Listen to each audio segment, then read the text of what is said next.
আসসালামু আলাইকুম প্রিয় ভাই ও বোনেরা। একটি গভীর জঙ্গলে বাস করতেন একজন জাদুকর। তিনি অনেকগুলো ছাগল পালতেন। তার যত্নে ছাগলগুলো অনেক মোটা তাজা এবং সুস্থ ছিল। ছাগলগুলো নিশ্চিন্তায় ঘুরে ফিরে ঘাস খেত আর মহা আনন্দে থাকত। তাদের কোনো চিন্তাই ছিল না, কারণ তারা জানতো জাদুকর তাদেরকে অনেক ভালোবাসে। একদিন কিছু ছাগল দেখতে পেল জাদুকর আরেকটি ছাগলকে নিয়ে জবাই করে খেয়ে ফেলেছে।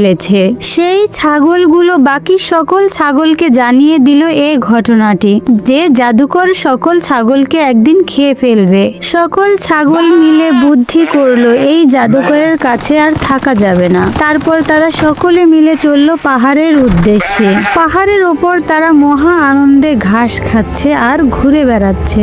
জাদুকর এসে দেখলো তার ছাগলগুলো তার খামারে আর নেই। তাই সে চিন্তিত হয়ে চলল পাহাড়ের উদ্দেশ্যে। খুঁজতে খুঁজতে এক সময় ছাগলগুলোকে পেয়ে গেল এবং সে বলল, তোমরা এখানে কেন এসেছো? আমি কি তোমাদেরকে কোনো যত্ন করি না? তখন ছাগলগুলো বলল, আপনি তো একটি ছাগলকে খেয়ে ফেলেছেন, আপনি আমাদেরকেও খেয়ে ফেলবেন। তখন জাদুকর হাসলো। সে হেসে বলল, আরে বোকা, আমি একজন জাদুকর, তোমরা কি এটা জানো না?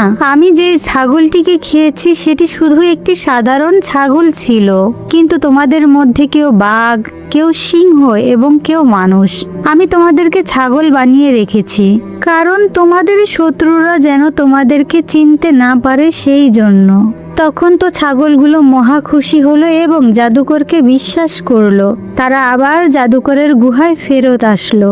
এখন তো জাদুকর মহা খুশি। অন্য সব ছাগলদের সামনেই সে ছাগলকে হত্যা করে খেতে পারছে, আর অন্য ছাগলরা বসে বসে ভাবছে আর হাসছে, এটা তো সাধারণ একটি ছাগল, আমরা তো কেউ বাঘ, কেউ সিংহ, কেউ বা মানুষ। এমন করতে করতে একদিন সেই জাদুকর সবগুলো ছাগলকেই খেয়ে শেষ করে ফেললো। প্রিয় ভাই ও বোনেরা আমার, এই জাদুকরের মতো দুনিয়াটি একটি মায়াজাল, যার মধ্যে আমরা আবদ্ধ হয়ে আছি। আমরা এই পৃথিবীর মায়ায় ও মোহে পড়ে আছি। আমরা আখিরাতের কথা ভুলে যাচ্ছি।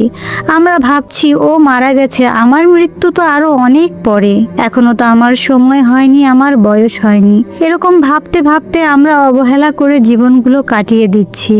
ঠিক মতো নামাজ পড়ি না, রোজা রাখি না, সৎ পথে চলি না, হারাম হালাল বেছে খাই না। দেখতে দেখতে সময়গুলো পার হয়ে যাচ্ছে, মৃত্যু নিকটে চলে আসছে, কিন্তু আমাদের ঈমান শক্ত হচ্ছে না। আল্লাহ আমাদেরকে এই দুনিয়ার মায়াজাল থেকে মুক্ত করুন।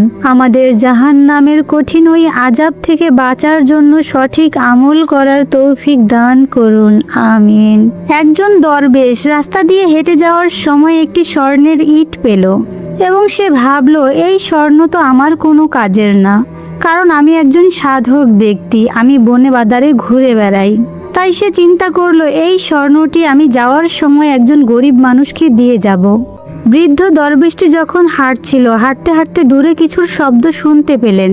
একজন রাজা অনেকগুলো সৈন্য সামন্ত, ঘোড়া, হাতি এবং অনেক অস্ত্র নিয়ে যুদ্ধে চলছেন। পথে সেই বৃদ্ধর সাথে রাজার দেখা হলো। রাজা বলল, আপনি তো সব সময় আল্লাহর ধ্যানে মগ্ন থাকেন, আল্লাহর ইবাদত করেন, আপনি আমাদের জন্য দোয়া করবেন, আমরা যেন আরেকটি রাজ্য জয় করে ফিরে আসতে পারি।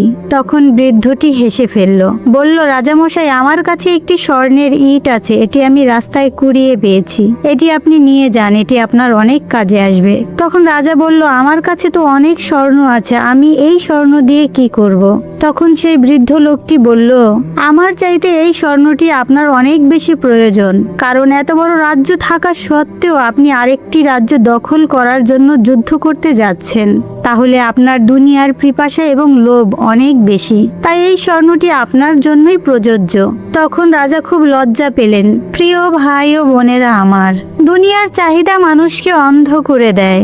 যার যত আছে আরো চাই, আরো চাই। এই দুনিয়ার চাওয়া পাওয়া যেন মানুষের শেষই হতে চাইছে না। কিন্তু আমাদের বাঁচার জন্য কতটুকুই বা প্রয়োজন? মৃত্যুর পরে তো কেবল 3 মুঠো মাটি, সাদা কাফন ছাড়া আমরা কিছুই নিতে পারবো না।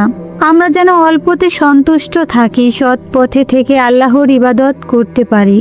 মৃত্যুর পরে আমল এবং ঈমান নিয়ে যেন আল্লাহর দরবারে দাঁড়াতে পারি। আল্লাহ আমাদেরকে সেই তৌফিক দান করুক, আমিন। আমার এই গল্পটি যদি ভালো লেগে থাকে তাহলে অবশ্যই সকলে আমিন বলে যাবেন।